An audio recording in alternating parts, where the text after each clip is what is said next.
A young billionaire who is infertile finds a girl in a wheelchair crying at the grave of his ex-wife. She hands him a letter and says, "My mom wrote this for you." He starts reading and whispers, "This is impossible. I'm infertile." He freezes and begins to cry. Evening was falling when Theo Wilder parked his black Mercedes at Valley Gardens Cemetery. 5 years. Today made exactly 5 years. The heavy clouds matched his mood, dark, somber, inevitable. He straightened his tie out of habit, not need. Everything about Theo was meticulously calculated. The tailored Italian suit, the Patek Philippe watch, even the way he styled his dark brown hair that, at 34, already showed a few grey strands at the temples. Once a year, he allowed himself this moment of weakness, a visit, a silent acknowledgement. He picked up the bouquet of white lilies from the passenger seat. The scent hit his nose, sweet, pure, fleeting. Lara had always preferred lilies. As he walked among the rows of headstones and funerary statues, Theo checked his watch. 5:30 in the afternoon. In an hour, he'd be back at the office for a video conference with investors in Tokyo. Life didn't stop, not even on this day. Lara's grave was beneath an old oak tree. Simple, elegant, like her. Theo took a deep breath, preparing himself for the moment. 5 years, and it still hurt. Not in the same shattering way as before, but like a scar that never truly fades. That's when he noticed something different. Someone was there, a small figure near the headstone. Theo frowned. In 5 years, he had never encountered another person at that spot. Lara's few relatives lived far away, and friends, well, their marriage had driven many away. As he drew closer, the figure became clearer. A child. A little girl, maybe 6 or 7, sitting in a wheelchair. Her light brown hair was braided into 2 uneven pigtails. She wore a pale blue coat that seemed too big for her. The girl didn't notice him at first. She was focused on Lara's photo on the headstone. She held a white envelope in one hand and, in the other, a small bouquet of pink roses. She was speaking softly to the picture, as if sharing a secret. Theo cleared his throat gently. The girl turned, startled. It was like a punch to the stomach.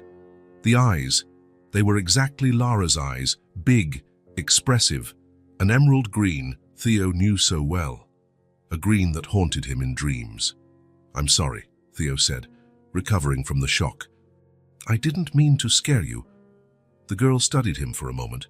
Her small, delicate face held a serious, almost grown-up expression. "You're Theo," she said. It wasn't a question. The lawyer felt a chill run down his spine.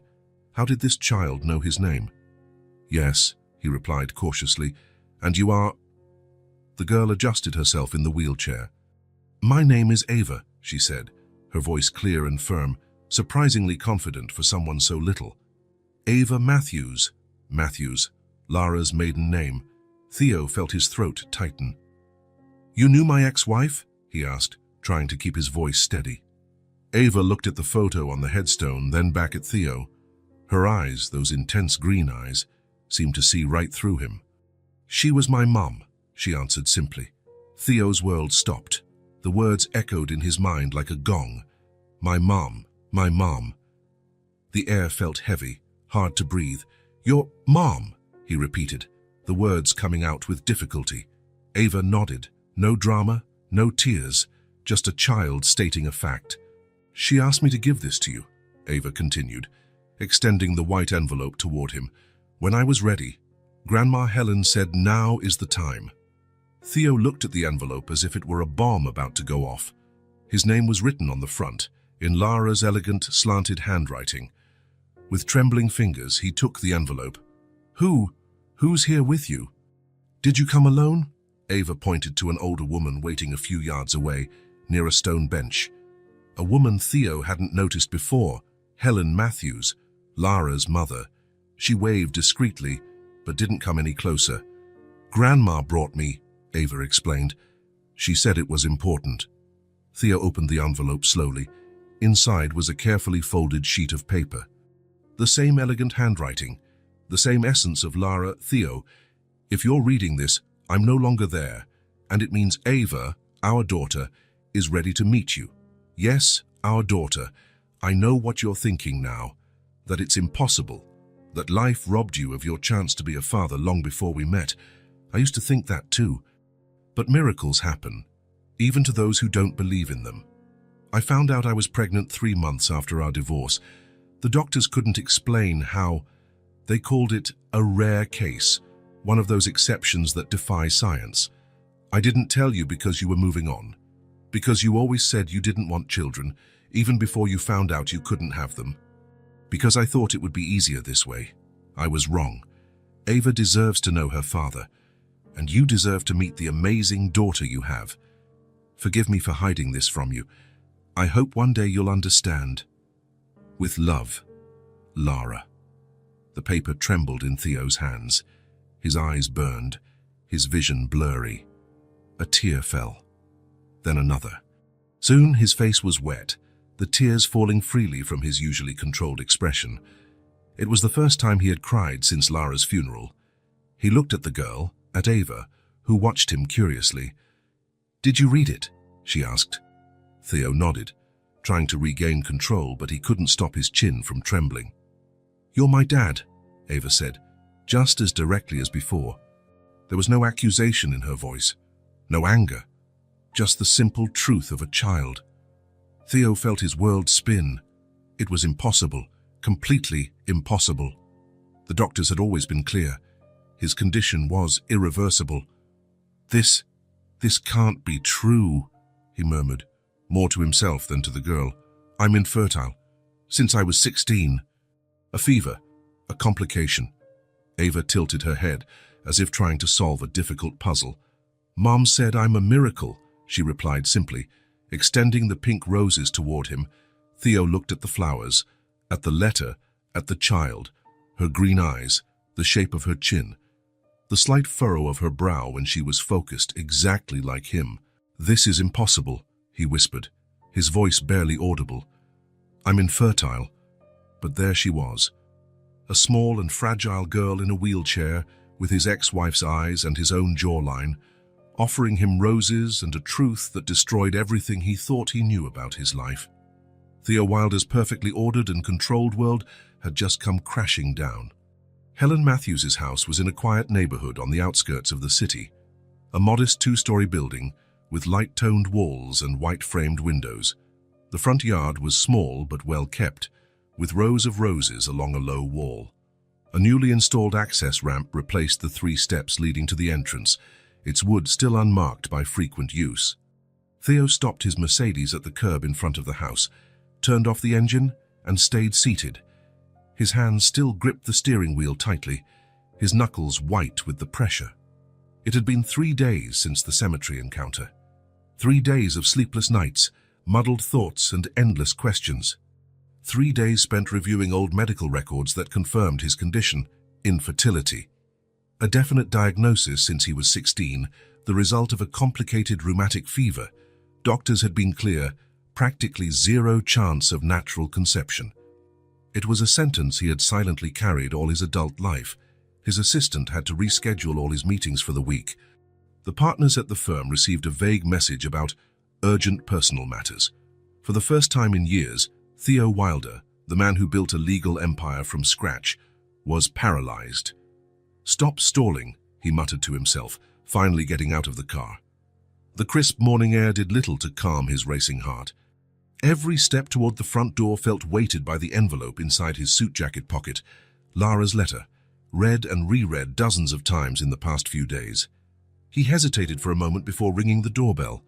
The sound echoed inside the house, followed by the soft shuffle of approaching footsteps. The door opened. "You came," Helen Matthews said. There was no surprise in her voice, only a resigned calm. "I knew you would." The woman Theo had met years ago had aged considerably. Her hair, once brown like Lara's, was now entirely white, pinned in a simple bun at the nape of her neck. The wrinkles around her eyes and mouth were deeper, marks of joys and sorrows lived. But her gaze, that direct, penetrating gaze, was the same. "I need answers," Theo said simply, skipping greetings. Helen nodded and opened the door wider. "She's still asleep. She had a restless night." She cast a brief glance at the clock on the wall. "We can talk in the kitchen." Theo entered, feeling oddly out of place. The interior was cozy, with simple, well-cared-for furniture.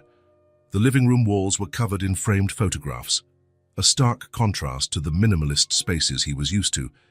His gaze was immediately drawn to a large photo above the fireplace, Lara smiling, holding a baby in her arms. The newborn was wrapped in a yellow blanket, only the tiny face visible, eyes closed in sleep.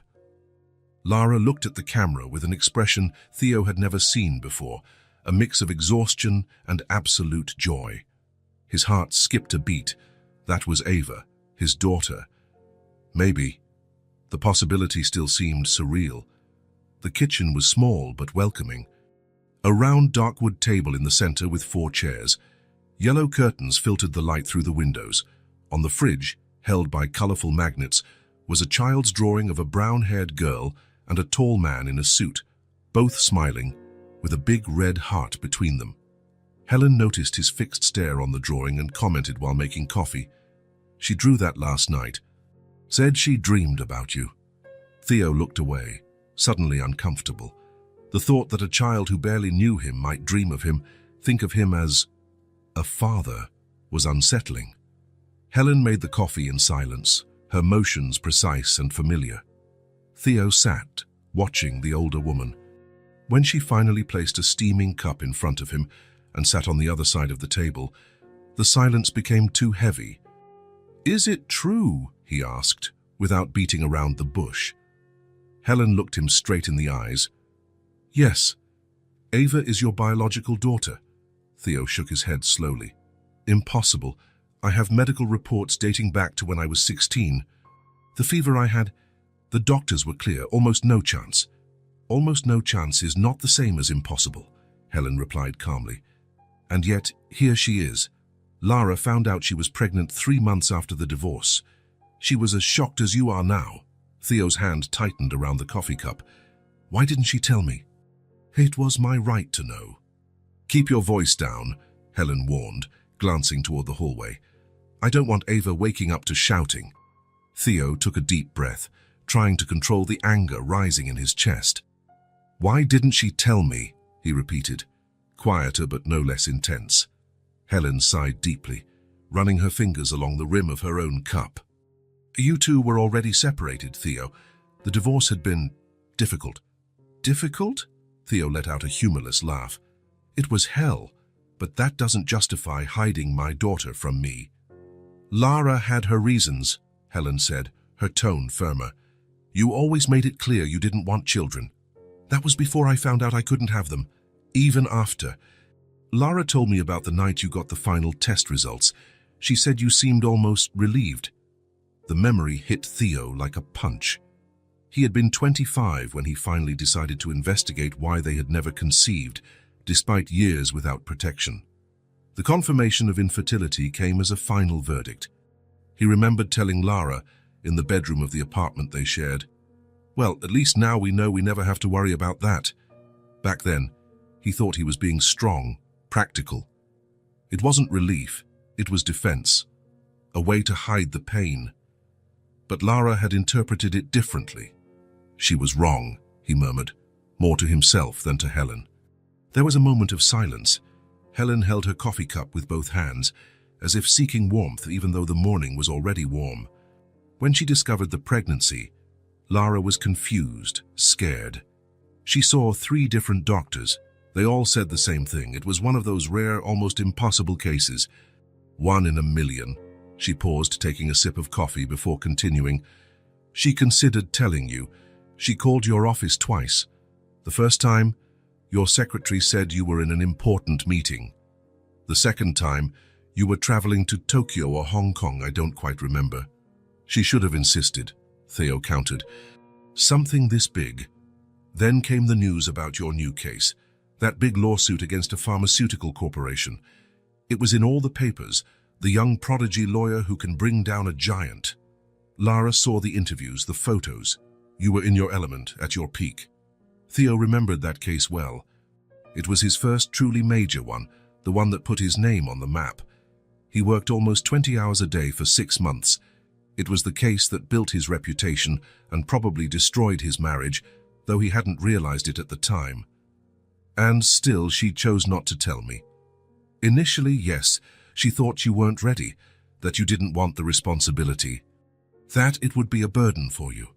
Theo felt a surge of anger in his chest. A burden? My own daughter. You were building your empire, Theo.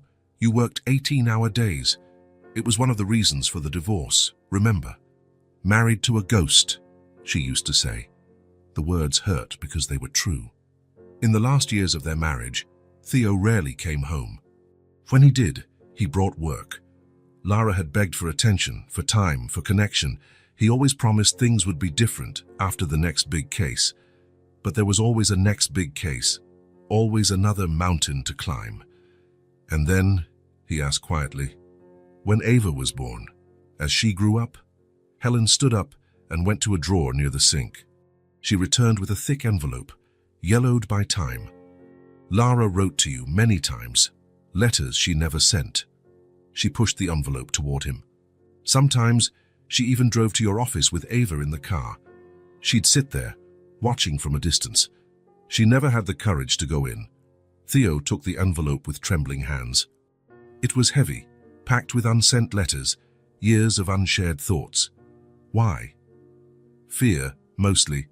Fear you'd reject Ava, or worse, that you'd accept her out of obligation, not out of love. Helen paused, looking at her own hands. Then she got sick. The cancer advanced too fast. Theo felt a lump in his throat. Lara was only 32 when she died. So young. And the accident. Ava mentioned an accident. Helen's expression changed, turning somber. An old pain reflected in her eyes. They were coming back from the hospital after a chemotherapy session. A drunk driver ran a red light.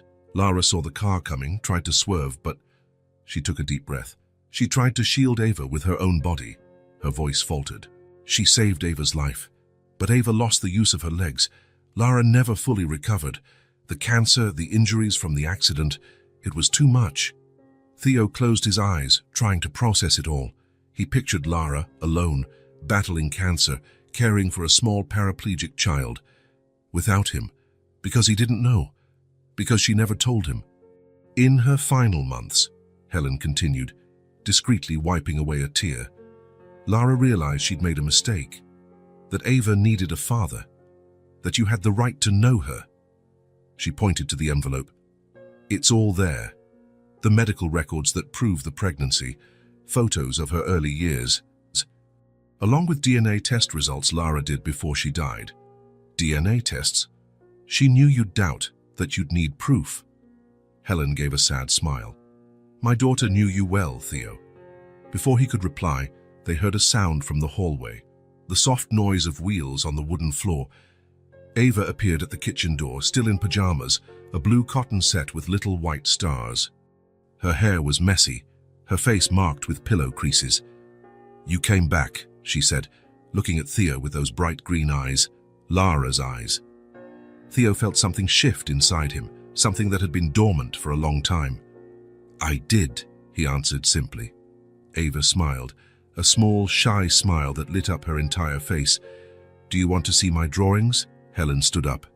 Ava, honey, breakfast first, then the drawings. Ava made a face but didn't argue. Helen began preparing her breakfast. Toast, orange juice, an apple sliced into wedges. Can I have coffee like you? Ava asked, glancing at Theo's cup.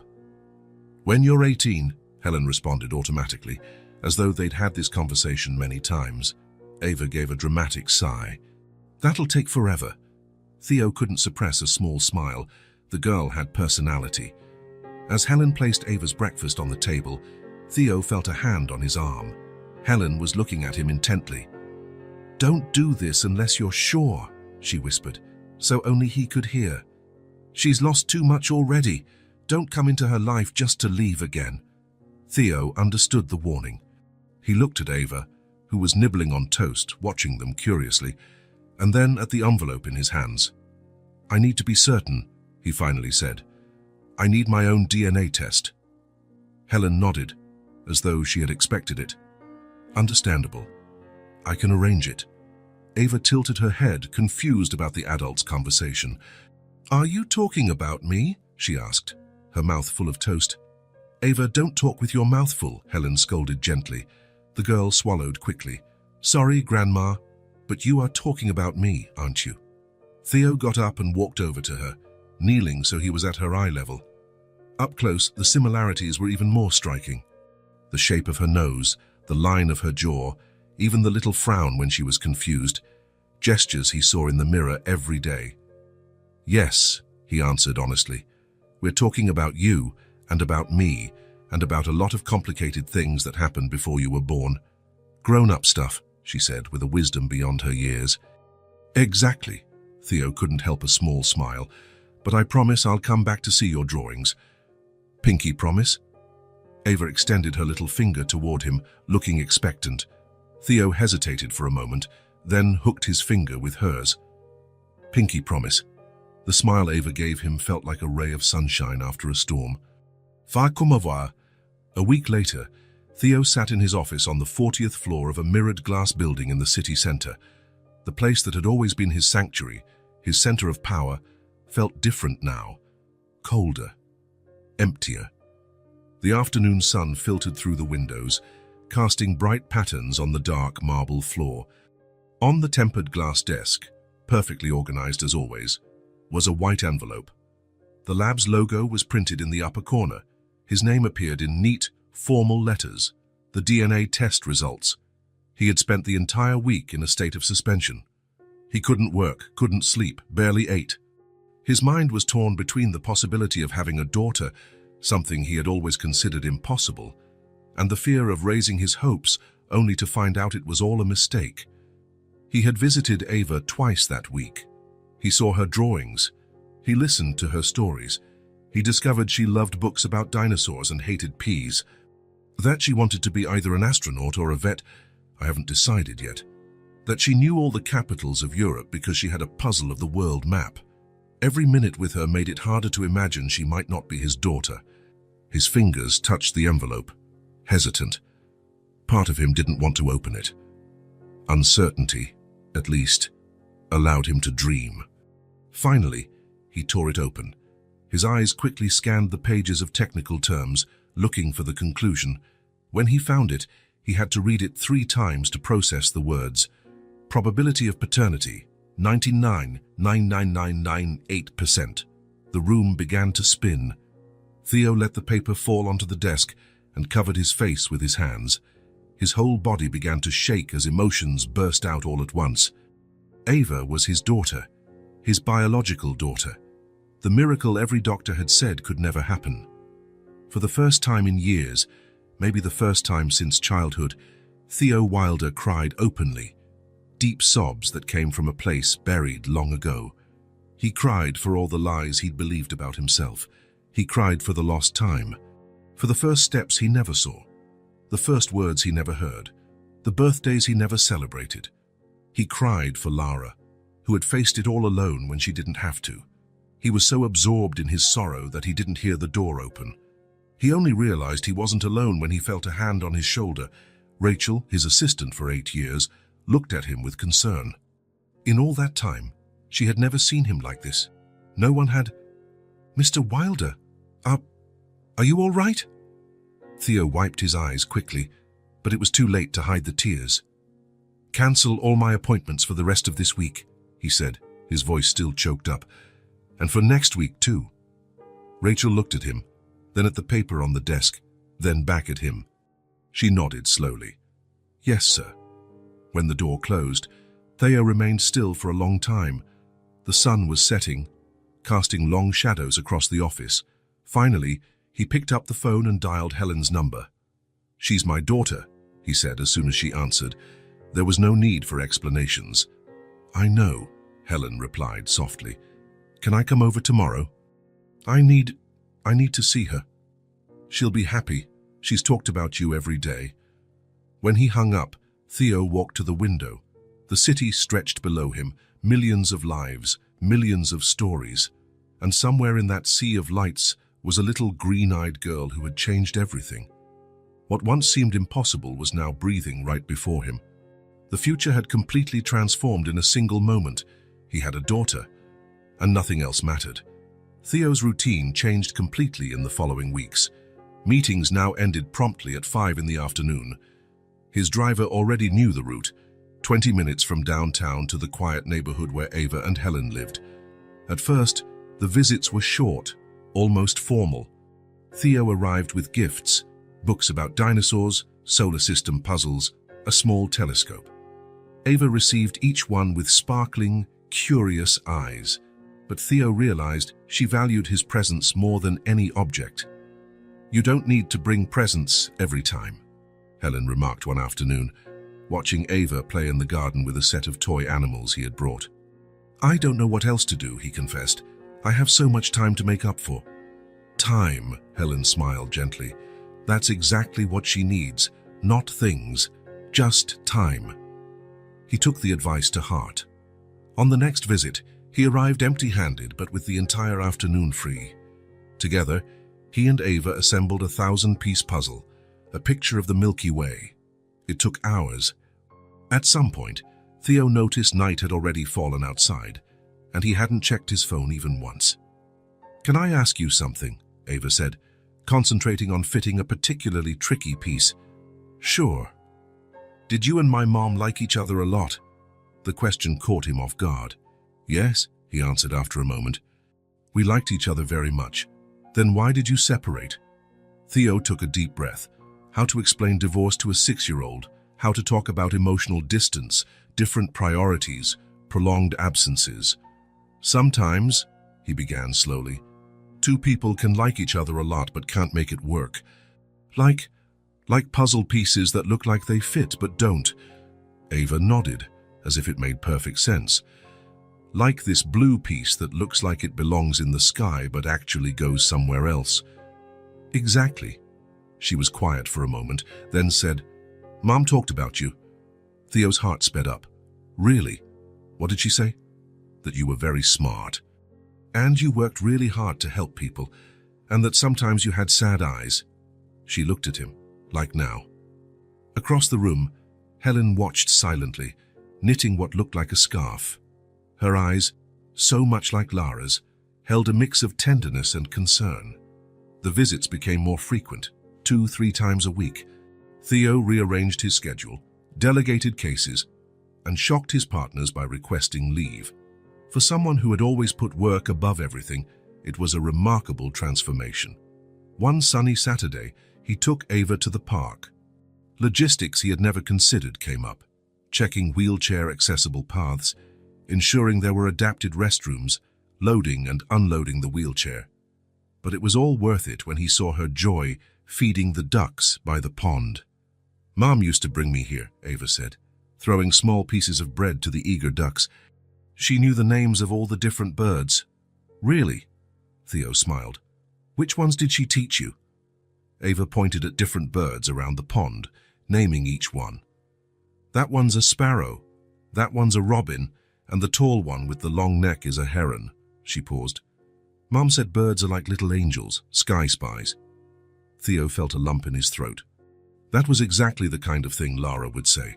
Poetic, imaginative, filled with magic. "Your mom was very special," he managed to say. "I know," Ava replied simply. "She's in heaven now, but she still takes care of me." Then, with the disconcerting ease children have, she changed the subject. "Can we get ice cream?" In the weeks that followed, Theo discovered a new world through Ava's eyes. The city he'd known for years looked different now, full of details he had never noticed before. The chalk drawings on the sidewalk, the balloon vendor in the square, the shapes of clouds Ava insisted looked like exotic animals. More surprising than anything was how he felt after each visit. Tired, yes, but a different kind of tired than from work. It was a good tired, satisfying, complete. "Are you getting attached to her?" Helen commented one evening, while Theo waited for Ava to finish getting ready for bed. It wasn't a question. "Yes," he admitted. "She's extraordinary. She's like her mother. Not just physically, she has the same spirit. And some things from me, too," Theo added, surprised by the pride in his own voice. "That stubborn streak when she wants to figure out how something works. The way she furrows her brow when she's focused. Helen smiled. I've noticed that, too. A comfortable silence settled between them, something that would have been impossible weeks ago. Move in with me, Theo said suddenly, surprising even himself with the words. Helen raised her eyebrows. What? My house is too big for one person. There's more than enough room. I can adapt everything for Ava, ramps, elevators, whatever is needed. Theo, that's a big step. You can't make decisions like that on impulse. It's not impulsive. I've been thinking about it for weeks. He walked over to the window, looking out at the small yard where Ava played during the day. This house has a lot of stairs. The bathroom is upstairs. It must be hard for you both. Helen didn't deny it. Her eyes revealed the fatigue of years carrying a child up and down stairs, adapting a house never designed for a wheelchair. Besides, Theo continued more gently, I want to be present. I want to make up for lost time. What about your job? Your life, Helen asked, worried. You built a world without room for a child or an elderly woman. Then I'll build a new one. The firmness in Theo's voice surprised them both. A better one. At that moment, Ava appeared in the living room doorway, already in pajamas, holding a storybook. Grandma, can you read to me? That one about the princess and the dragon. Then she noticed the serious expressions on the adults' faces. Is everything okay? Theo and Helen exchanged a glance. Then Helen smiled. Everything's fine, sweetheart. Actually, I think your dad has something to ask you. It was the first time she had referred to Theo as Ava's dad. The word echoed in the room, loaded with meaning. Theo approached Ava, kneeling so he was at her eye level. Ava, how would you feel about living in my house? You and Grandma Helen. The girl's eyes widened. In your big house? With the garden you showed me in the pictures? Yes, we'll make some changes so it's easier for you to move around, and you'd have your own room to decorate any way you want. Ava looked at Helen, then back at Theo. Her small face held an unusual seriousness for her age. Grandma would come here too. Of course, we wouldn't separate you. And can I bring all my books and Mr. Bubbles? Mr. Bubbles was her goldfish in a small tank on her bedside table. All your books and definitely Mr. Bubbles. Ava considered the offer for a moment, then gave a decisive nod. Okay, we can go. The simplicity of her response made the adults smile. For Ava, it was that simple. A new adventure with the people she loved. Later, when Ava was asleep, Helen and Theo sat on the porch, watching the stars start to appear in the night sky. Are you sure about this? Helen asked again. It's a huge responsibility. A life-changing move. My life has already changed, Theo answered simply. From the moment I saw Ava at the cemetery, the choice was made. The path ahead, though unknown, felt clearer and brighter than any future he had ever imagined for himself. Theo Wilder's mansion was in an exclusive part of the city, surrounded by a large, well-maintained garden. The imposing architecture, 3 stories of modern or minimalist lines with floor-to-ceiling windows, usually impressed visitors. It was the kind of residence featured in design magazines, a perfect symbol of success and sophistication, and of loneliness. For the 5 years he lived there, Theo had never called it home. It was just the house, an address to return to after long hours at the firm. The elegantly expensive furniture was rarely used. The gourmet kitchen served only to heat up pre-made meals. The multiple guest rooms never hosted visitors. Now everything was about to change.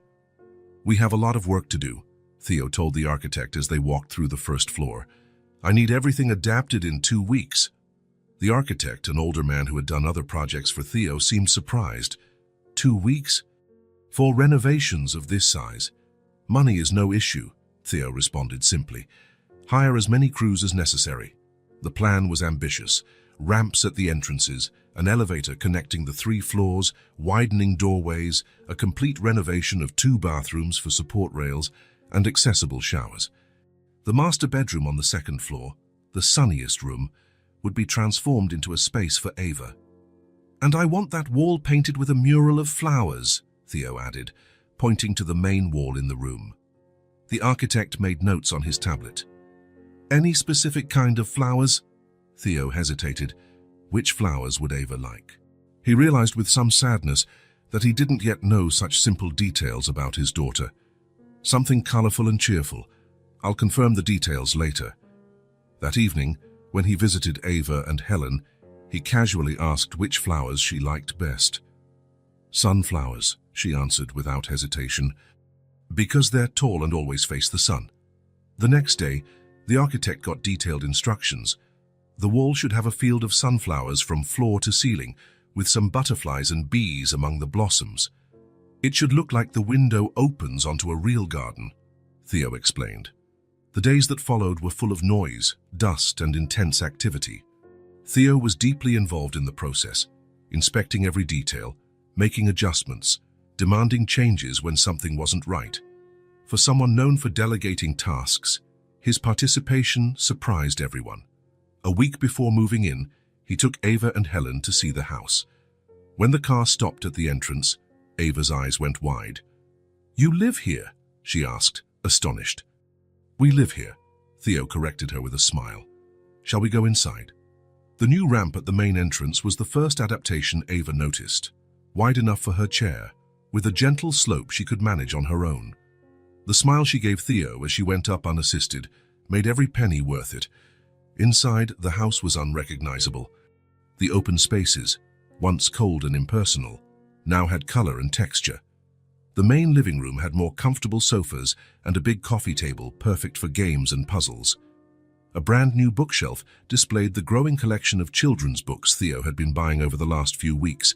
"And here," he said, guiding them to a discreet panel on the wall, "is the elevator. It'll take us to all floors of the house." Ava looked at the elevator in fascination. "Can I press the button?" "Sure, this one's to go up." When the doors opened on the second floor, Theo felt an unusual nervousness. "Your room is this way," he said, guiding Ava down the hallway. "I hope you like it." Opening the door, Ava's reaction was all he could have hoped for. Her eyes lit up at the mural of sunflowers, painted so realistically they seemed to sway in the breeze coming through the window. The new bed was at a perfect height for transferring from her wheelchair. A special adjustable desk stood near the window. Low shelves within her reach held books, games, and favorite toys that Theo had brought from the old house. "Is all this for me?" Ava asked, still taking in the room. "All for you," Theo confirmed. "You can change anything you don't like." Ava shook her head slowly. "I don't want to change a thing. It's perfect." While Ava explored her room, touching the books and admiring every detail of the mural, Helen approached Theo. "You really thought of everything," she said, her voice husky with emotion. "I tried," Theo replied, "but I know I still have a lot to learn." Helen smiled, placing a hand on his arm. "We're all still learning, Theo." That's how it works. Helen's room was next door to Ava's, with a connecting door, Helen's specific request, still concerned about possible nightmares or nighttime needs for her granddaughter. The space was elegant and comfortable, with soft colors and a small reading nook by the window. "Now there's just one more thing," Theo announced, as they returned to the ground floor. He led them to a door opening onto the back of the house. "This part wasn't ready when we started, but it just got finished yesterday." Stepping outside, the backyard revealed a complete transformation. Wide, flat stone paths cut through the lawn, perfect for a wheelchair. Raised flower beds showed off a variety of blooms and aromatic herbs. In the center, a small fountain created the relaxing sound of running water. And there, in the sunniest corner of the garden, stood a small patch of real sunflowers, their golden faces turned toward the late afternoon light. "So you never forget to look toward the sun," Theo said softly to Ava. The following days were spent packing up and moving. Personal furniture, clothes, books, toys, memories. Helen and Ava's entire life was transferred to a new space. Theo oversaw everything, making sure each special item was handled with care. On the first official night in the new house, they sat together for dinner. The dining table, which Theo had previously used only to spread out documents when working at home, now served its original purpose. Helen had prepared the meal, insisting it was her contribution to this new chapter. Ava chattered about all her plans for her new room, the garden, the books she wanted to read. Her excitement was contagious. Helen added occasional comments. Looking more at ease in the new environment, Theo watched it all with a strange feeling in his chest. That table had never witnessed such conversations. Those walls had never echoed with a child's laughter. For the first time since he bought that imposing mansion, Theo felt truly at home. It wasn't the address, nor the expensive furniture, nor the award-winning architecture that made it home. It was this: voices, laughter, shared plans, family. The house, once cold and empty, was finally coming to life. The days in the new house quickly turned into weeks. A routine formed: breakfast together before Theo left for the office, family dinners, bedtime stories. Helen managed the home during the day, while Ava attended a new school nearby, better equipped for children with special needs. For the first time in his adult life, Theo left work on time. His partners no longer commented on his new schedule. His determined look when he announced he needed more flexibility had been enough to silence any questions. One Sunday afternoon, while Helen rested, Theo and Ava were in the garden. He had set up a special table so she could plant her own seeds. Ava wore colorful gardening gloves, carefully placing sunflower seeds into pots. "So they'll be smaller than those," she explained, pointing to the tall sunflowers in the corner of the yard. "And I can keep them in my room." Theo watched, fascinated by the seriousness with which the girl approached the task. Her movements were precise, her small hands working carefully to avoid wasting any seeds. "You really like plants, huh?" he asked, helping her water the newly planted seeds. "Yeah, Mom taught me. She said plants are like people. They need love and patience to grow properly." Theo's heart squeezed, as it always did when Ava mentioned Lara. It was a blend of sadness at the loss and gratitude that Lara had been such a present mother, that her influence lived on in her daughter's memories. "Your mom was a very special woman," he said softly. Ava nodded, tamping the soil around one of the seeds. "She used to sing to me every night, and she knew stories about all the constellations." A comfortable silence stretched between them, broken only by distant birdsong and the rustling leaves. Theo realized that, despite weeks together, there was still so much he didn't know about Ava, about her life before him. "Ava," he began, choosing his words carefully, "can I ask you something?" "Sure," she replied, not lifting her gaze from her work. How did the accident happen? The one that made you need a wheelchair?" Ava's little hands froze for a moment. She kept her head down, eyes fixed on the flower pots in front of her. Theo immediately regretted asking. Was it too soon? "Too insensitive. You don't have to talk about it if you don't want to," he added quickly. "No, it's okay," Ava replied, her voice small but firm. Finally, she looked up at Theo. "It happened when I was 3. She removed her gloves, placing them carefully on the table. Her now free hands began to fidget with the hem of her t-shirt, a gesture Theo recognized as a sign she was nervous. "We were in a car accident. Mom was taking me home from the hospital." "Hospital?" Theo asked gently. "She was getting treatment for the cancer." Ava pronounced the word cautiously, like something she had learned to say but didn't fully understand. It was raining really hard. A car came really fast and hit ours. Her green eyes, so much like Lara's, grew distant, as if seeing something beyond the sunny garden.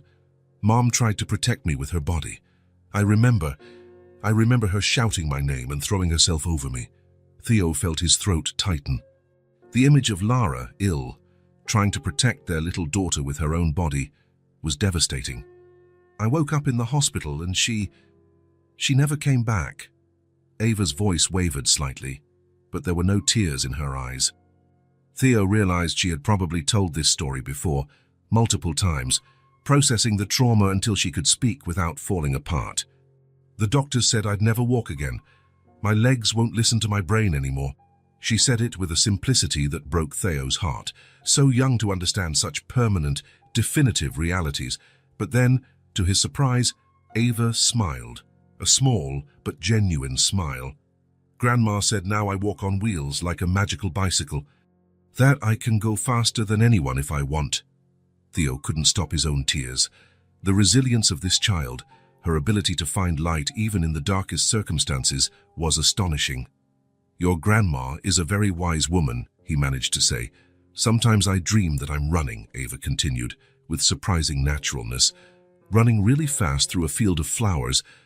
Yeah, it's strange, because I don't remember what it's like to really run. I was too little when I still could. Theo moved closer, kneeling to meet her gaze.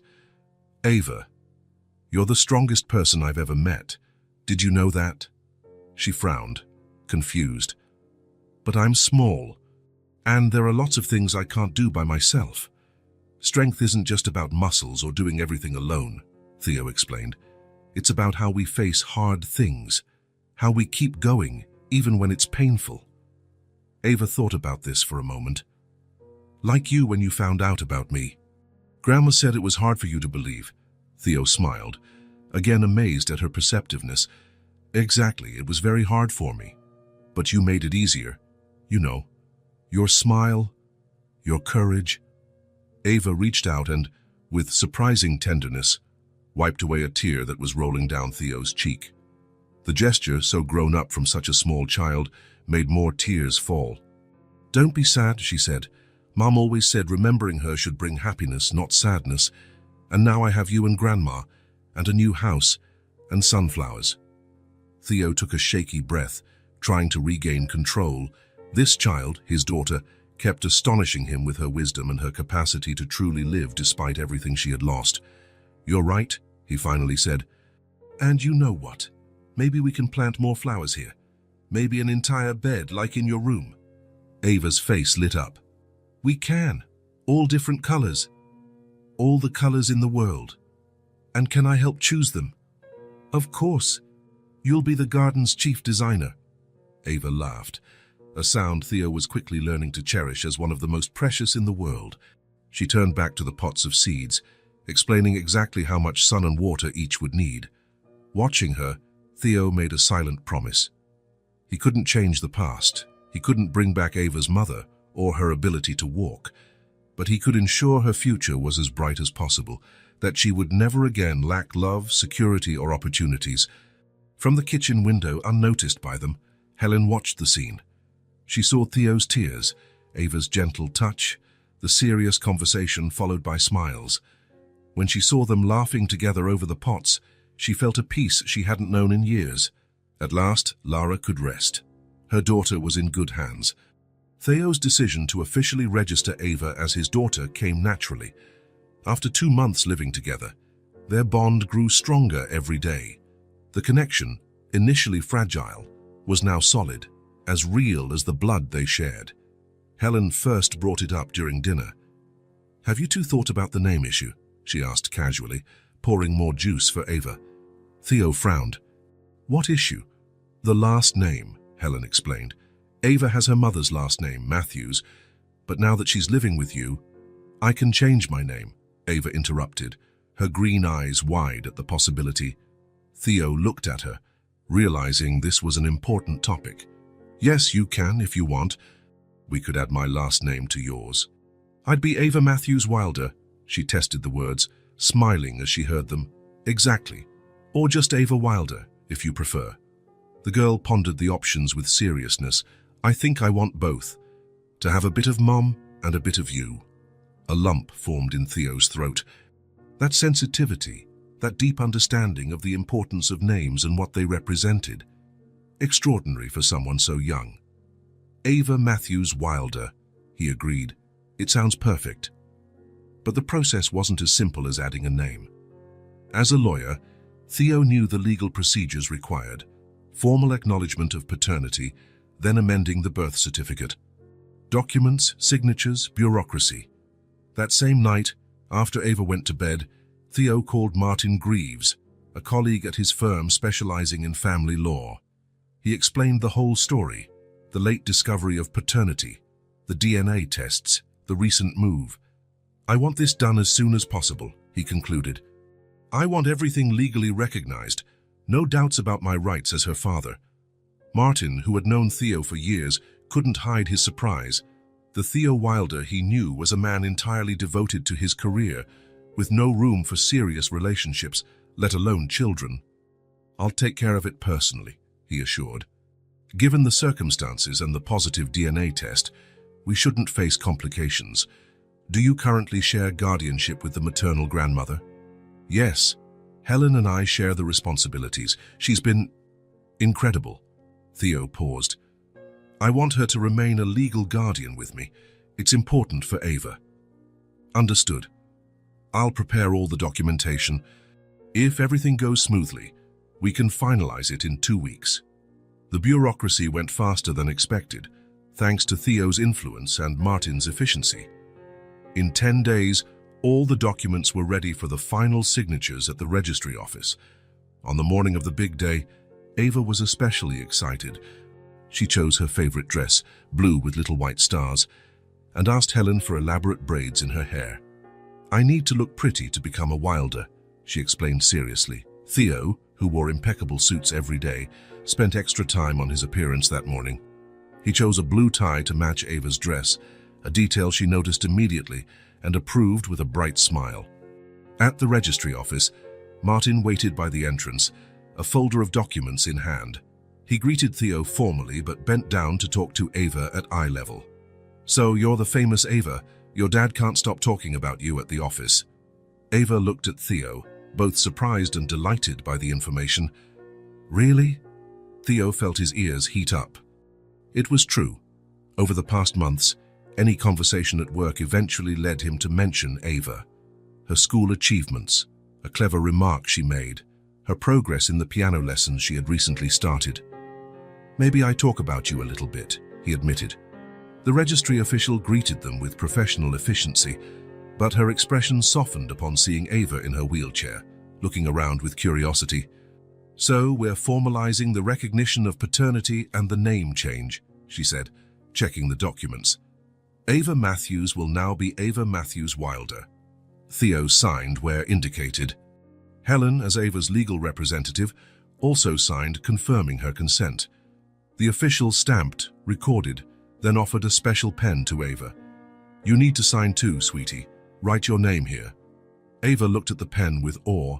Carefully, she wrote her name in block letters, each character painstakingly formed, thanks to the handwriting lessons at school. When she finished, she admired her work proudly. All done, the official announced with a smile. Officially, your name is now Ava Matthews Wilder. Ava clapped her hands, her face glowing with happiness. Helen had tears in her eyes. Martin patted Theo on the shoulder, murmuring congratulations, before discreetly stepping away to give the family a private moment. As they left the office, the late morning sun warmed them. Theo pushed Ava's chair along the path to the car, while Helen walked beside them, holding the paperwork in a folder. Am I really yours now?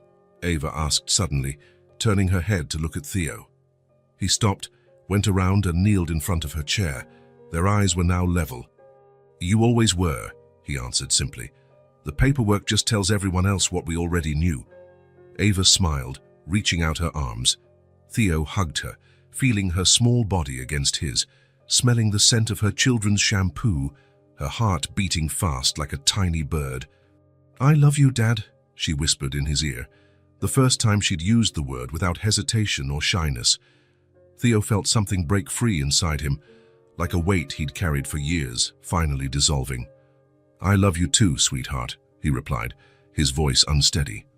The days that followed brought a new lightness to the house.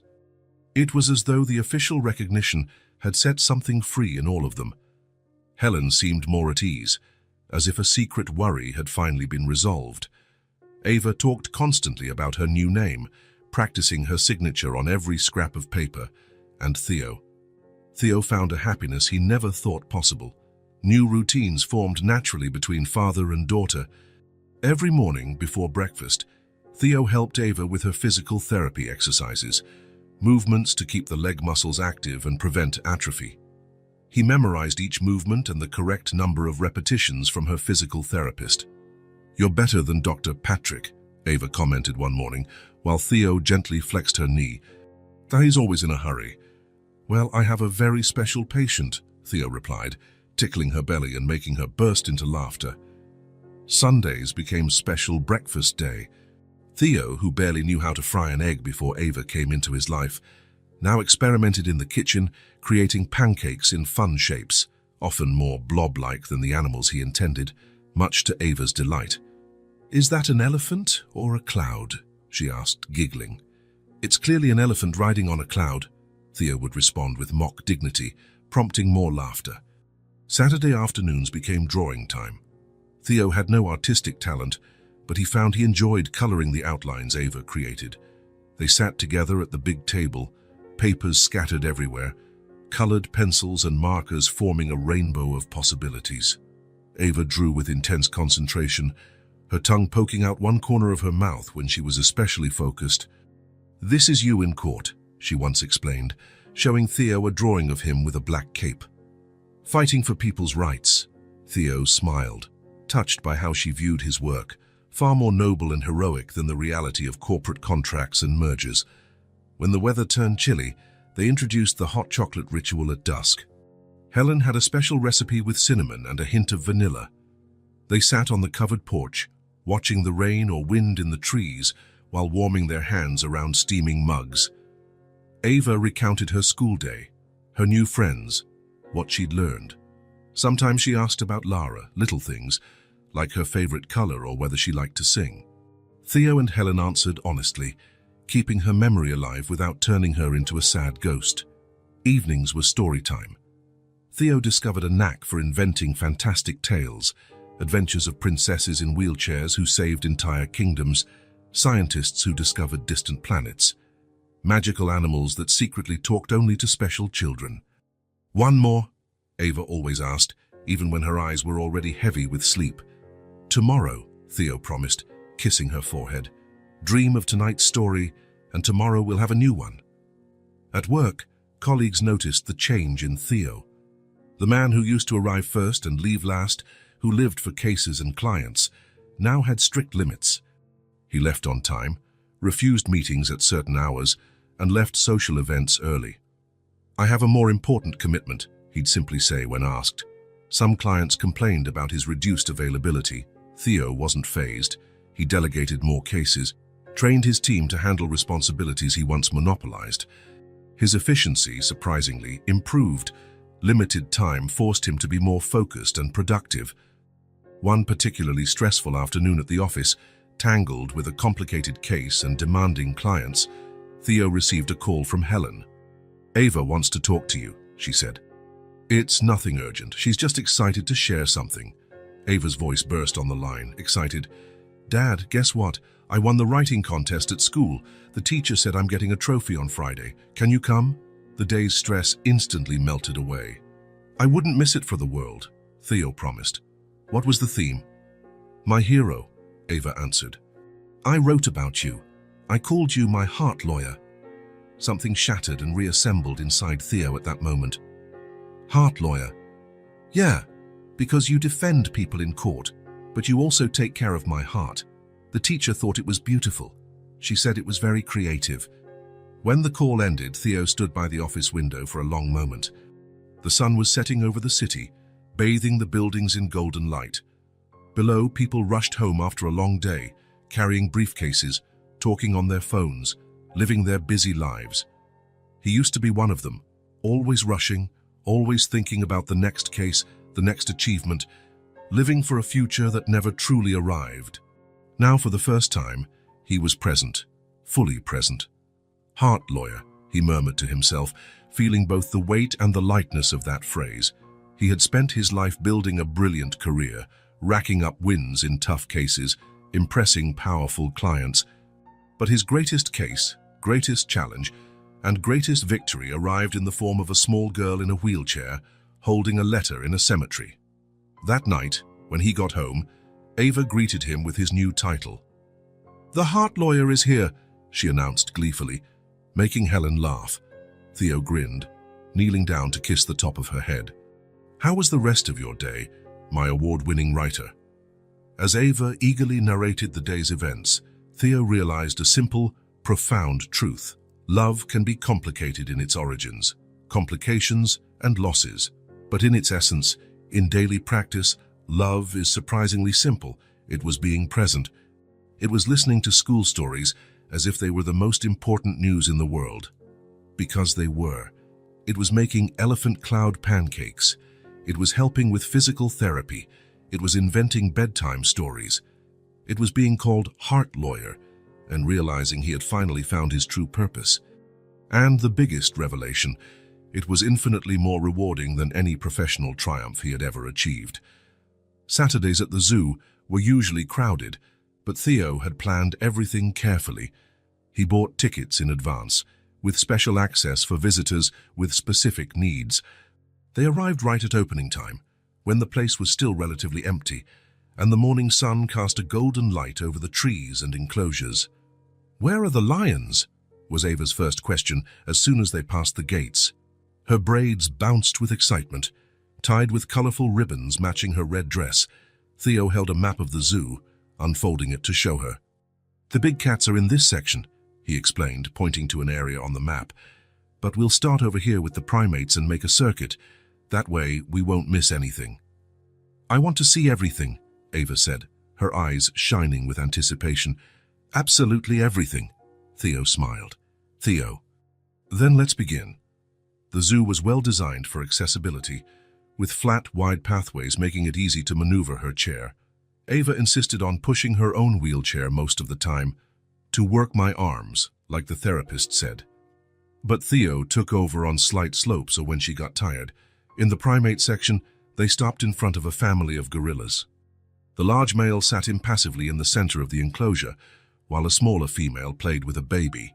"He looks like you when you're thinking about a tough case," Ava commented, pointing to the serious-looking male gorilla. Theo laughed, pretending to be offended. "I'm insulted. I'm not that serious." "Yes, you are," Ava insisted, giggling. "Especially when you're reading documents with your glasses on the tip of your nose." Theo hadn't realized she'd been watching him so closely. It was both strange and wonderful to be seen through a child's eyes. Details he didn't even notice about himself. She captured perfectly. At the next section, the elephants made a strong impression on Ava.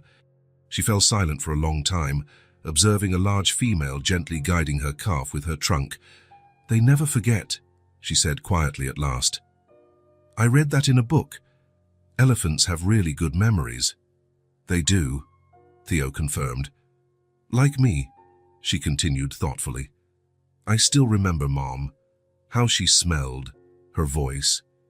Even though I was really little when she went away," Theo felt that familiar squeeze in his chest. These observations popped up sometimes, catching him off guard. Insights into how Ava's mind processed her loss, how she kept Lara alive in her memories. "That's a gift," he said softly, "to remember her." Ava nodded. "It's like a treasure nobody can see, but it's always with me." Then, typically abrupt, she changed the subject. "Can we see the penguins now?" The penguins were a total hit. Ava giggled non-stop, watching them slip into the water and waddle awkwardly on land. One of the keepers was feeding them and came over to the fence to talk to the kids. "This one is Freedy, May," she explained, pointing to a particularly eager penguin. "He's our newest resident, arrived from an aquarium in the south." "Is he alone?" Ava asked, concerned. "He was a bit lost at first," the keeper admitted, "but the other penguins took him in quickly. See how that older one always swims near him?" Ava observed, fascinated, the older penguin that seemed to be looking out for the newcomer. "Just like a family," she murmured. They had lunch at the zoo restaurant, which had tables specially designed to accommodate wheelchairs. Ava devoured her sandwich while telling Theo about a school project on endangered animals. "I chose the northern white rhino," she explained between bites. "There are only 2 left in the whole world, and they're both female, so they can't have babies." "That is really sad," Theo agreed. "That's why zoos are important," she continued, with the seriousness of someone explaining something crucial. "They protect animals and educate people." "My teacher said we can't protect what we don't know," Theo smiled. "Your teacher is very wise." The afternoon went on with visits to the giraffes. What's it like to see the world from up there? The reptiles? They're not scary, just different. And finally, the much-anticipated lions. The big cat lounged lazily under the afternoon sun, his golden mane shining. Occasionally, he yawned, revealing impressive teeth that made nearby children squeal with excitement. "He really is the king," Ava observed, awed. He doesn't have to do anything to be respected. He just exists. Theo pondered her words. There was a simple wisdom there about presence, about being instead of doing. Something he himself was learning slowly after a lifetime defined by achievements, not by who he was. The hours went by quickly. Before they knew it, they were at the last enclosures. Ava was clearly tired but refused to admit it. Her eyes no longer lit up with the same energy, and her questions came less frequently. "I think we deserve ice cream to wrap up the day," Theo suggested, pointing to a shop near the exit. Ava's tired face brightened instantly. "Chocolate with sprinkles. Whatever you want."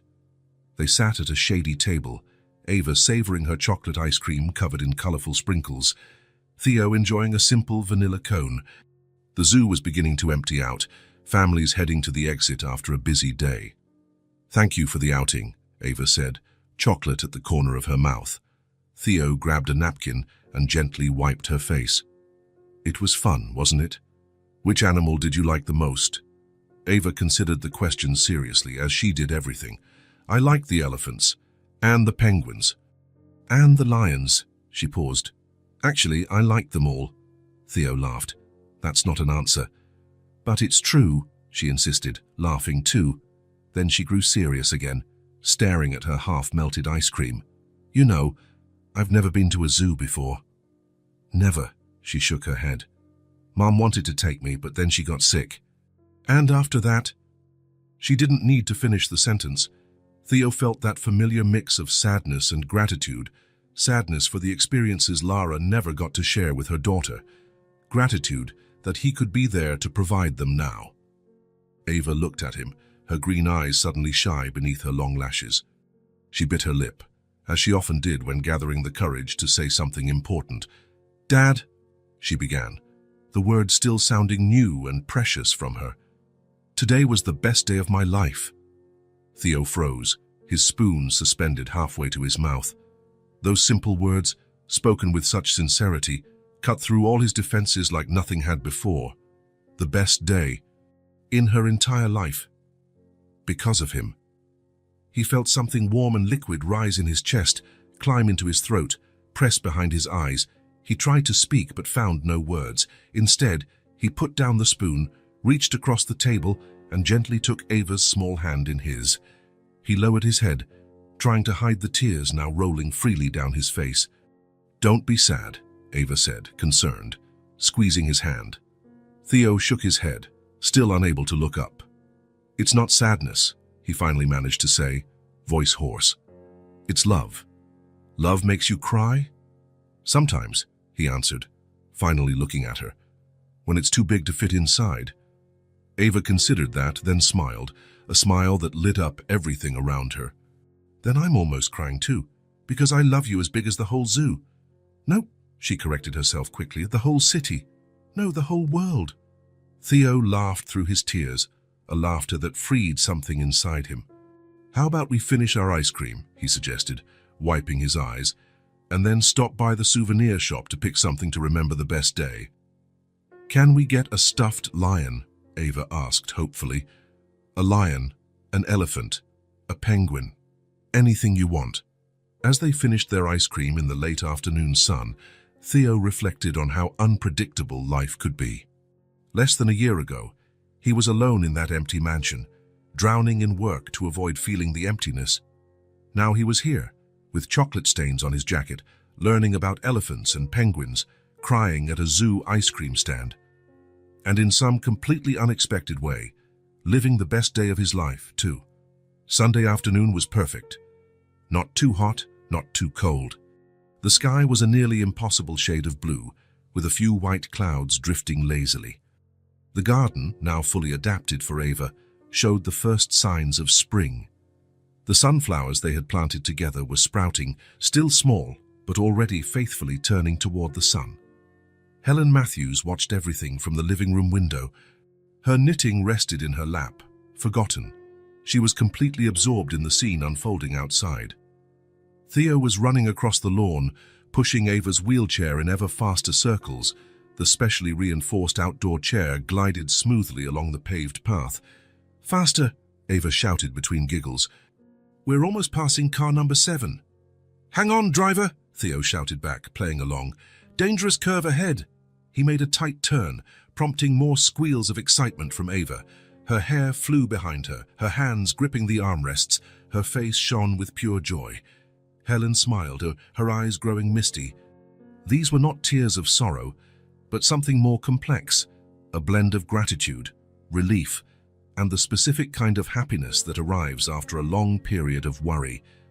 For so long, Helen had carried the weight of uncertainty.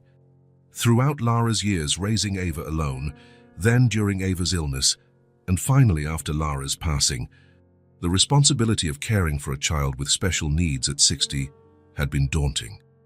And always there had been that lingering doubt. Was she doing enough? Would Ava have everything she needed to grow up happy? And now, watching this simple yet profound moment, a father playing with his daughter in the garden, Helen felt an old knot unraveling inside her.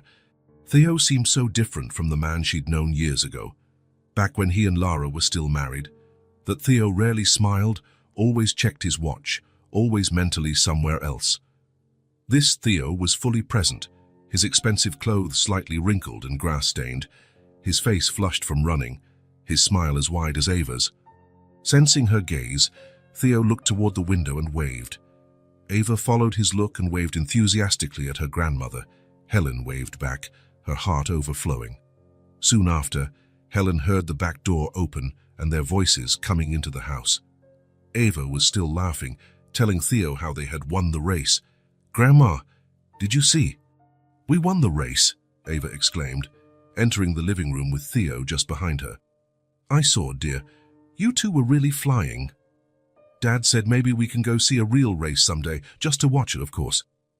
"Sounds fun," Helen replied, smiling at her granddaughter's excitement. "I'm so thirsty," Ava continued. "Can I get some juice from the fridge?" "Sure," Theo answered. "Want me to help?" "No need, I can do it myself." Ava maneuvered her chair expertly toward the kitchen. "Do you want some too?" "That would be great," Helen said. Once Ava was out of earshot, Helen motioned for Theo to sit in the armchair beside hers. He was still breathing heavily from the race, his usually neat hair disheveled, grass stains on his pants. "Theo," she began softly, so Ava wouldn't hear, "I knew you'd make a good father." He looked surprised by the sudden comment. "How could you know? Even I didn't know." Helen smiled gently. "A mother knows these things." She paused, choosing her words carefully.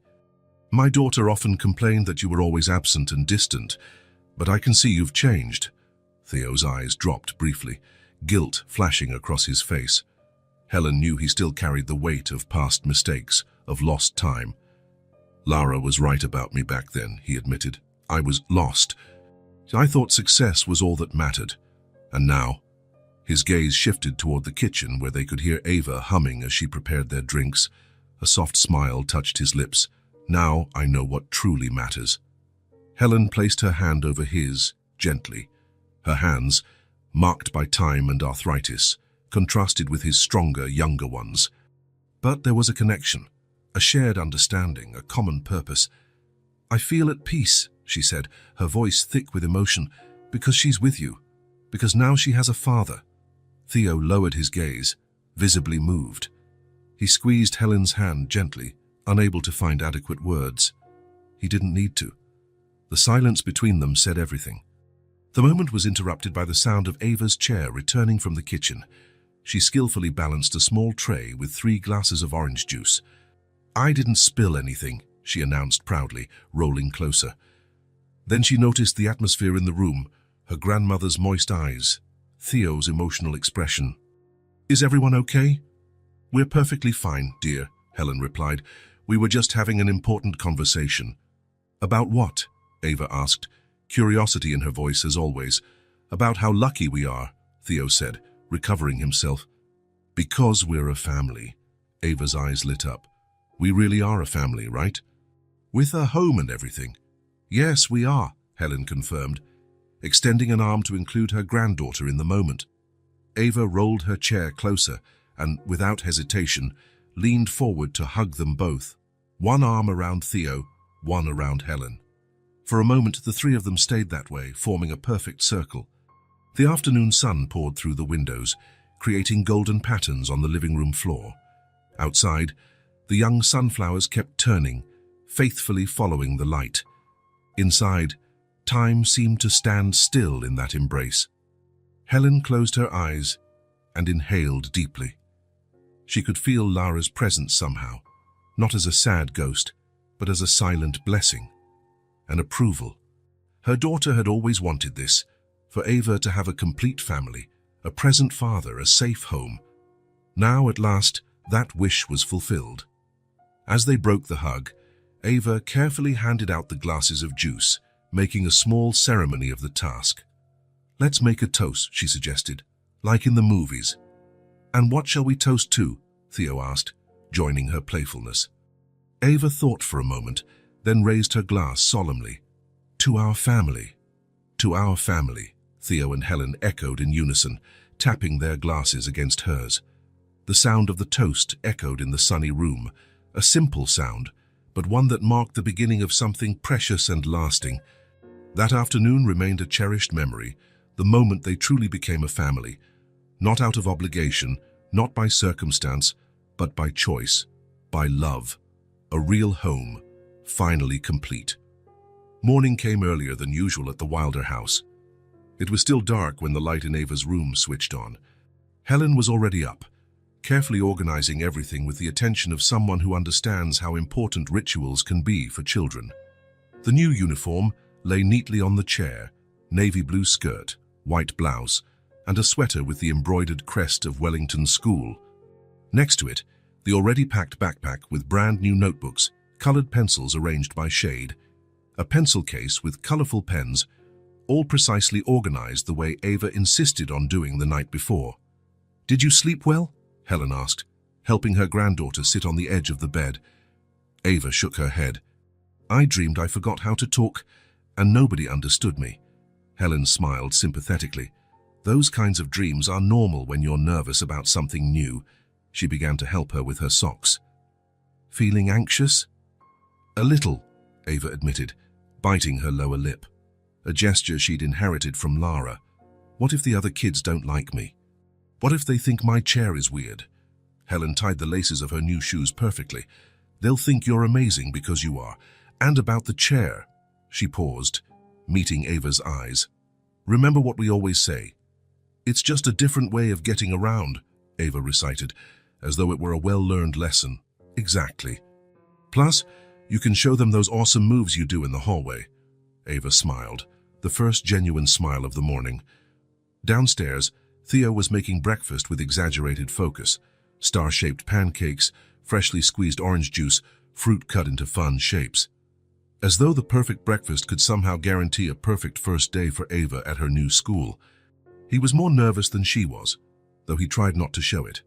Over the last few weeks, he had visited the school multiple times, checking every detail, the accessibility of classrooms, the teachers' training, the emergency protocols.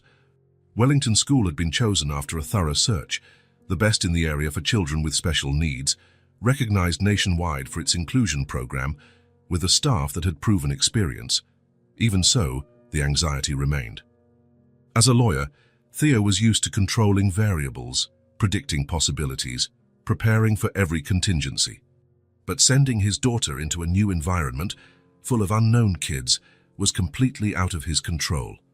"Special breakfast," he announced, as Ava and Helen entered the kitchen. Ava, in her new uniform, looked at the elaborately set table and smiled. "The pancakes have eyes?" "And smiling mouths," Theo confirmed. "Happy pancakes for a happy first day." Helen shared a knowing look with him over Ava's head. They were both trying to keep the mood light, masking their own worries so as not to fuel hers. Breakfast was quieter than usual, each person lost in their thoughts. Ava ate little, pushing the smiling pancakes around her plate. Theo checked the clock repeatedly, calculating the travel time, wanting to arrive neither too early nor too late. "Remember what we agreed," he said, helping Ava into the car. "If there's any problem, the school has my number and Grandma's. Just let the teacher know." Ava nodded seriously. "I know your phone number by heart and Grandma's. And I know you're the most important lawyer in the city, so they'll answer quickly." Theo laughed, surprised by her logic. It's not exactly how it works, but sure, they'll answer quickly because you're the most important student at that school. Helen adjusted Ava's backpack on her lap. Ready to make new friends? I think so, Ava replied, not fully convinced. Then, as if remembering something, she asked, Grandma, will you be home when I get back? Of course, my love. I'll make your favorite cookies for snack time. The little wrinkle of worry between Ava's eyebrows relaxed a bit. The drive to school had never felt so short. In minutes, they were at Wellington School's large red gate, where other children and parents converged for the start of the academic year. Some kids cried, clinging to their parents. Others ran off happily to greet friends. Teachers welcomed students with warm smiles. The principal, Mrs. Martinez, approached as soon as she spotted them. She already knew Ava from previous visits. Good morning, Wilder family, she greeted warmly. Especially good morning to you, Ava. I'm so happy to see you on your first day, ready to meet your class and new friends. Ava looked at the principal, then at the busy courtyard filled with kids, some glancing curiously their way. Almost unconsciously, her hand sought Theo's, gripping it tightly. Could we have a minute? Theo asked the principal. Mrs. Martinez smiled understandingly. Of course. I'll be right over there whenever you're ready. Take your time. When they were alone, Theo kneeled to meet Ava's gaze. Hey, it's all going to be okay, all right? Remember what we talked about. Being new at school is hard for everyone, but it passes. What if they laugh at my chair? Ava asked, voicing her biggest fear. If anyone laughs or says something hurtful, you tell me. We'll handle it together. He held her small hands in his. But you know what? I think you'll be surprised. Kids are curious. They'll ask questions, but usually they accept differences much faster than adults do. Ava nodded, her green eyes locked on his, absorbing his words. What if someone asks about my mum? The question caught Theo off guard. It was a possibility he hadn't considered. You answer whatever you feel comfortable sharing. You can say she's in heaven, or just say you don't want to talk about it yet. Whatever your heart tells you. Maybe I'll say I have the best dad in the world, and he's my heart lawyer. A small smile appeared on her face. And that grandma makes the best cookies ever. Theo smiled, warmth flooding him at those simple words. Perfect. He gently adjusted the ribbon in her hair. And remember, you're amazing, Ava Matthews Wilder, smart, funny, and brave. Anyone who doesn't want to be your friend is missing out on an awesome friendship. Her smile grew. Really? Absolutely. He stood, offering his hand. Ready? Ava took a deep breath, as she'd been taught to do when anxious. Ready. Together they walked toward Mrs. Martinez, who waited patiently. She began explaining how the day would go, the schedule, the planned activities. She mentioned that Ava's teacher, Miss Collins, had prepared a special welcome activity. Crossing the courtyard, some children glanced curiously at Ava in her wheelchair. A girl with curly hair waved shyly, and to Theo's surprise, Ava waved back. Reaching the spot where parents usually said goodbye, Ava squeezed Theo's hand again. Her eyes, now tearful, searched his. Will you wait for me? She asked, her voice small and vulnerable. Theo felt a lump in his throat. In that moment, all the meetings, obligations, and duties filling his schedule felt utterly irrelevant. Only one thing mattered. Always, he replied, meaning it with all his heart.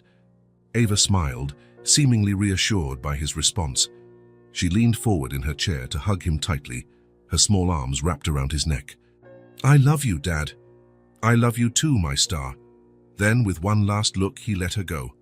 He watched as Mrs. Martinez led Ava across the courtyard toward the classroom. He saw other kids approach her. Curious, he saw the first shy smile Ava gave the curly-haired girl. He remained there, motionless, long after the gate closed, feeling, for the first time, what millions of parents feel in that moment: pride and apprehension, the certainty that nothing would be the same again. His daughter was taking another step into the world, a step away from him yet carrying him along. Always, he whispered softly, a promise to Ava and to himself. Life found its rhythm in the Wilder household.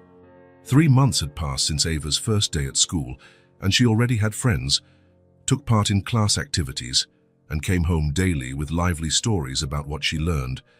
Theo found a balance between work and family, delegating more cases and arriving home in time for dinner. The house, once a cold and impersonal space, now overflowed with life. And at the heart of this transformation was Helen. Quiet and efficient, she kept everything running, from punctual meals to Ava's perfectly organized clothes, from the medication she needed regularly to helping her with homework. While Theo and Ava built their relationship, Helen was the anchor providing the stability they needed. Which was why the world seemed to crumble when they found her collapsed in the kitchen that Wednesday morning. Theo was the first to reach her. He'd heard the sound of the fall, a dull thump followed by the tinkle of breaking glass. He ran downstairs, still in his pajamas, heart pounding. Helen was on the floor, conscious but disoriented, a broken cup a few inches from her hand. Her face was pale, a thin film of sweat on her forehead. "Helen, what happened?" He knelt beside her, quickly checking for any visible injuries. "I'm fine," she muttered, trying to sit up. "Just a little dizzy spell. It'll pass." But when she tried to stand, her legs gave out again. Theo caught her by the shoulders, preventing another fall. "You're not fine." "I'm calling an ambulance." "Don't overreact," Helen protested weakly. "I don't want to scare Ava." But the girl was already there, her wheelchair stopped at the kitchen entrance, eyes wide with fear. "Grandma!" Her small, trembling voice broke Theo's heart. "What happened to Grandma?" "She's not feeling well, sweetheart. So I'm calling a doctor." While Theo called emergency services, Ava rolled up to Helen, who was now sitting on the floor, propped against a kitchen cabinet. With surprising gentleness, the girl took her grandmother's hand in hers. "You'll be okay, Grandma," she said, echoing the words she'd heard from adults so many times. "The doctors will make you better." Helen managed a faint smile, squeezing Ava's hand. "Of course they will, my love. Don't worry." But there was something in her eyes, a shadow, a knowledge. Theo recognized immediately. Helen knew it wasn't just a passing dizzy spell. The ambulance arrived in 10 minutes that felt like hours. The paramedics were efficient and kind, explaining each step to Ava, who watched them with scared, attentive eyes. As they lifted Helen onto the gurney, she clutched Theo's hand. "Take care of her," she whispered. "Don't let her see if it's, you know." Theo nodded, throat tight. "I'll go with you in the ambulance." "No," Helen insisted firmly. "Stay with Ava. She needs you now. Call the neighbor to stay with her, then you two come to the hospital." Theo hesitated, torn between two obligations, but Helen's look left no room for argument. He nodded again. The next few moments were a blur of activity. He phoned Mrs. Patel, their trusted neighbor who sometimes watched Ava.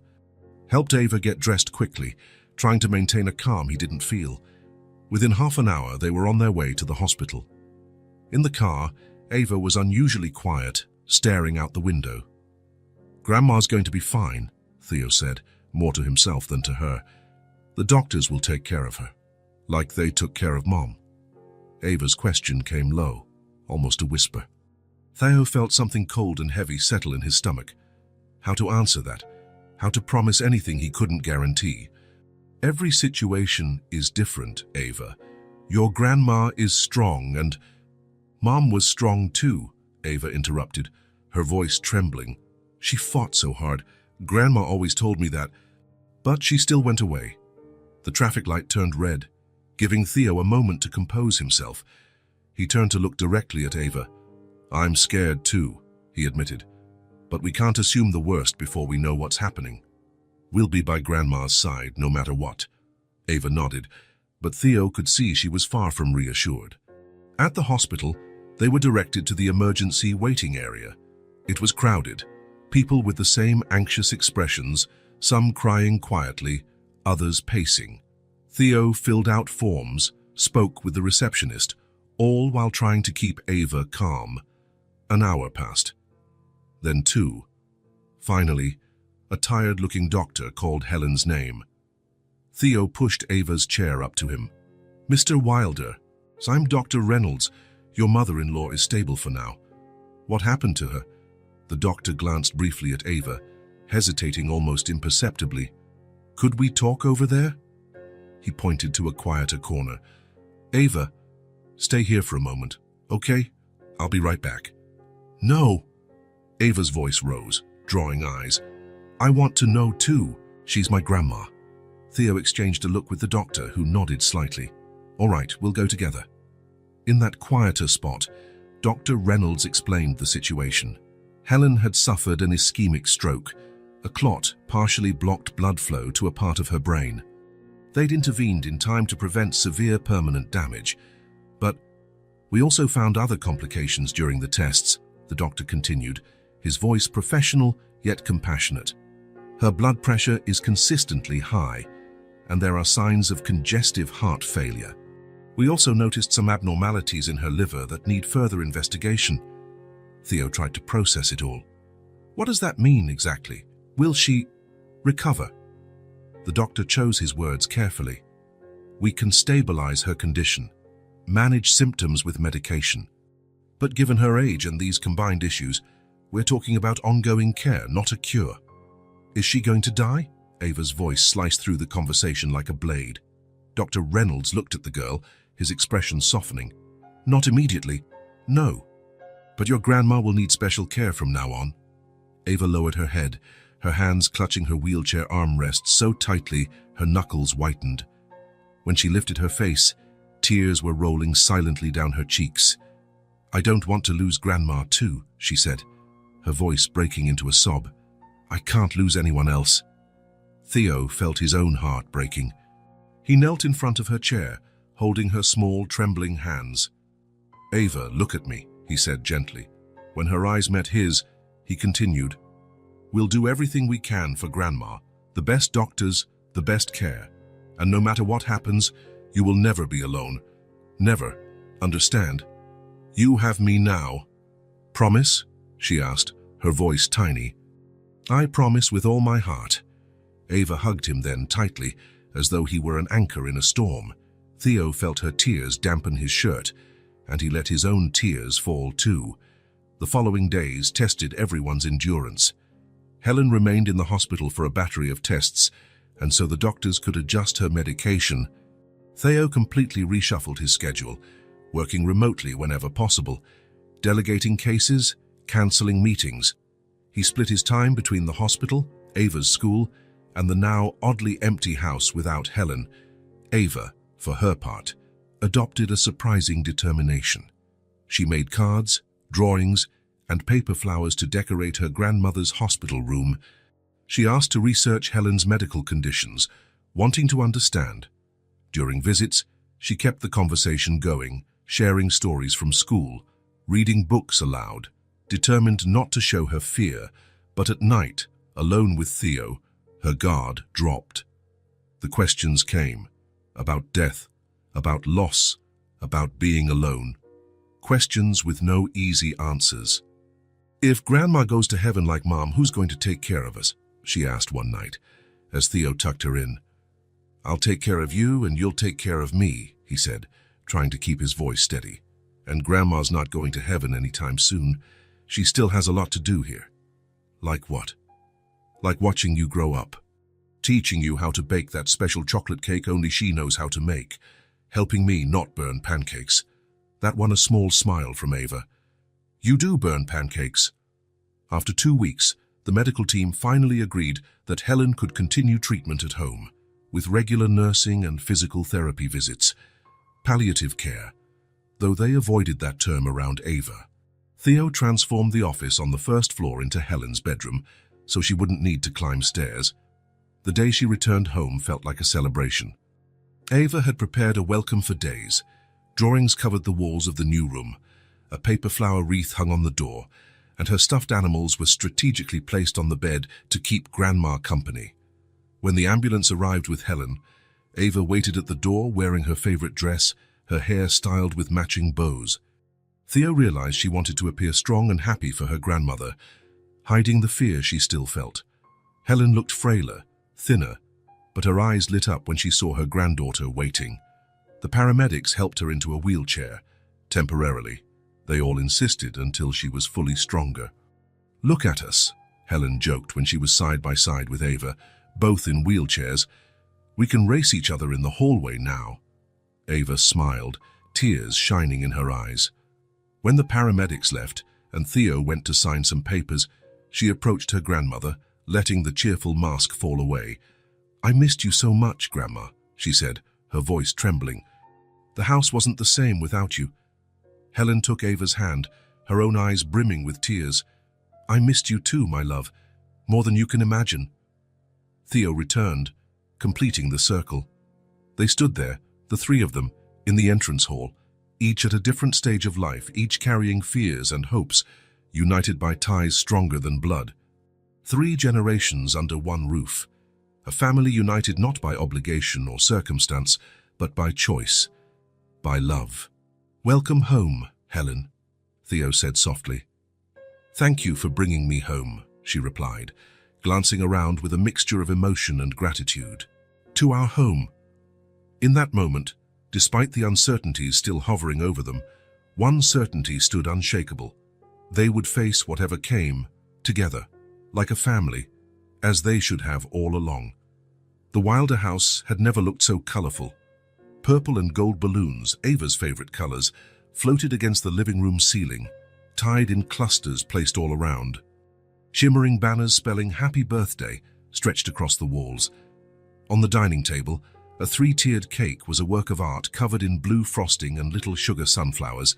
It was Ava's birthday, 7 years old, her first birthday with her dad. Theo had never organized a children's party before, but he made up for the lack of experience with dedication.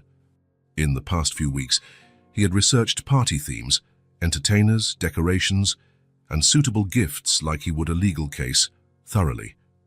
Helen, still fragile but determined to help, handled the menu, supervising the kitchen preparations from her chair. Now the house was full. Ava's new friends from school ran around the garden, playing games led by an entertainer dressed as a princess astronaut, a mashup that made sense only to 7-year-olds and delighted Ava completely. Some of Theo's colleagues gathered on the veranda, while parents of Ava's friends stood around the snack table. In the living room, Helen sat in her special armchair, surrounded by 2 longtime friends who visited often since she came home from the hospital. Her face, though weary, lit up each time she heard Ava's laughter from the garden. Theo moved among the groups, checking everyone's comfort and making sure nothing was missing. But his eyes kept returning to Ava, his daughter smiling in her wheelchair decorated with colorful ribbons, at the center of a circle of children who listened in admiration as she told some animated story. "She looks so happy," Rachel, his assistant, remarked. She had become a frequent presence at the house after Helen's hospitalization. "You've done a wonderful job, Theo." He shook his head, smiling. "Ava does the heavy lifting. She has a gift for finding joy in everything." "Just like her mother," Helen added, having overheard them. "Lara always found the bright side, even in the hardest times." A comfortable silence fell among them, filled by the lively buzz of the party around. It no longer hurt to talk about Lara. She'd become a gentle presence, an honored memory, a legacy living on through Ava. When it was time to sing Happy Birthday, everyone gathered around the table. Ava, wearing a sky-blue dress and a flower crown round, seemed to glow. Her green eyes, Lara's eyes, sparkled with excitement as she watched Theo light the 7 candles. Voices rose in the familiar tune, echoing through the house with contagious joy. Ava squeezed her eyes shut while making her wish, then blew all the candles out at once, drawing enthusiastic applause. As the cake was cut and served, Theo tapped his juice glass. There was no alcohol at a kid's party, lightly with a spoon, catching everyone's attention. "I'd like to propose a toast," he announced, voice slightly thick with emotion. "To our birthday girl, my daughter, Ava." Glasses were raised all around. "A year ago," Theo continued, "I was a different man. I thought I had everything, but I was wrong. I thought I had everything was wrong." He looked directly at Ava. "But having everything is actually this. Our family, our home, this life we've built together." The room fell silent, wrapped in the sincerity of his words.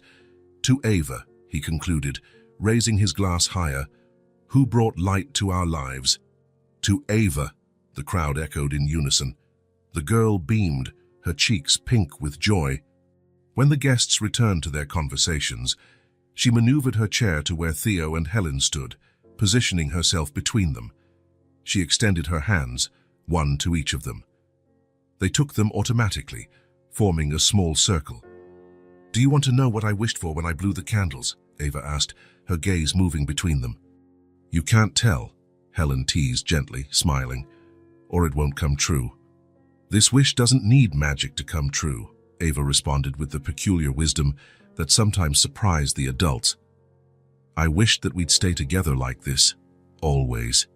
She squeezed the hands she held, then quietly added, "Mom must be happy I'm with you both." Theo felt a lump in his throat. Helen discreetly wiped away a tear. "I'm sure she is, my love," Helen replied, her voice trembling. Ava smiled, satisfied. "We're a family now, complete, at peace." In that moment, surrounded by the happy clamor of the party, joined in that small circle of hands, Theo felt a profound certainty settle in his heart. The path that led them here was unlikely, marked by loss and discovery, pain and joy. But each step, each decision, each moment, since that surprising encounter at the cemetery, had brought them exactly where they needed to be. A family, complete, at peace. A family not born in the traditional way, but built through daily choices, conscious love, acceptance of their flaws, and celebration of their joys. A true family. If this story touched your heart, subscribe to the channel and turn on notifications so you don't miss the next ones. Leave a like because it helps this story get recommended to more people. See you in the next story.